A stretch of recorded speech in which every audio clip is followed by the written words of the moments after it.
All right, so I promise not to grant beingness to the pre-clear in session. Again, another ness term that Hubbard likes to use.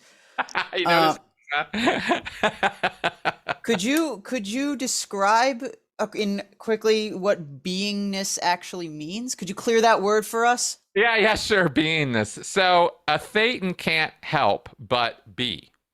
There is no non-existence for a thetan, right? A spiritual entity has to exist. The quality of how he exists and the state of his existence is what the word beingness refers to, right? Who is he as terms of identity, associations, presentation, manners, how the person talks, walks, how you perceive them, how you see them. That is their beingness. And a person, of course, can have or adopt lots of different beingnesses for different situations. You can look at it broadly, or you can narrow the target and talk about, for example, the beingness of a pastor in a church would be quite a different beingness from your angry mom, right? By the way, that was my fiance. She just wanted to say Oh, hi. cool. Hey, hey. So beingness is basically, if you had, attitude might be a synonym, but it's supposed to encompass identity as well. Okay, so that would be valences, correct? Valence is close. Valence is a personality package that exists in a person's mind. A valence is a set of characteristics. Technically speaking, like very, very exactly, a valence is something that exists in your mind of somebody else's personality.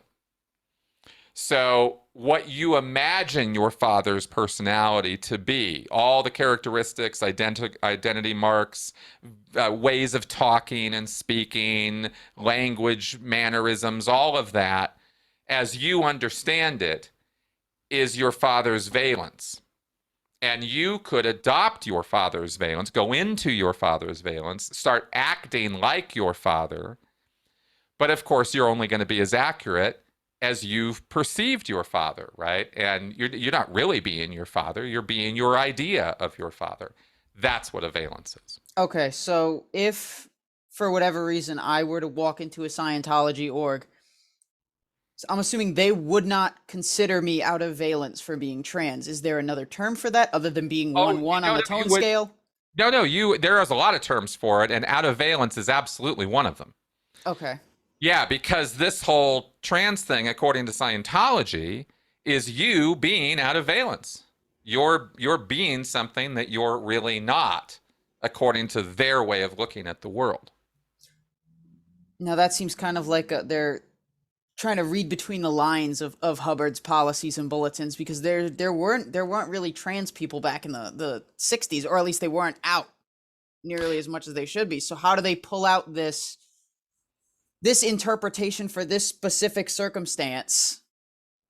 From the materials from Science of Survival, which I'm sure you're familiar with, because that's where he kind of goes into it in some detail in terms of assigning it at a tone level emotional band, right? The 1-1, the covertly hostile. He says everybody in any kind of perverted state of beingness is in this 1-1 band, right? And therefore out of valence because there is no thetan who is naturally 1-1. So if you're stuck there chronically dramatizing your out of valenceness, your covert hostility, your 1-1ness, then obviously you're out of valence, right? I Okay. mean, an argument could be made that just because you have a body, you're out of valence as a thetan, but they don't really go there with that. It's more what's stressed with that term is more about personality packages. That's Got that's it. what that's about.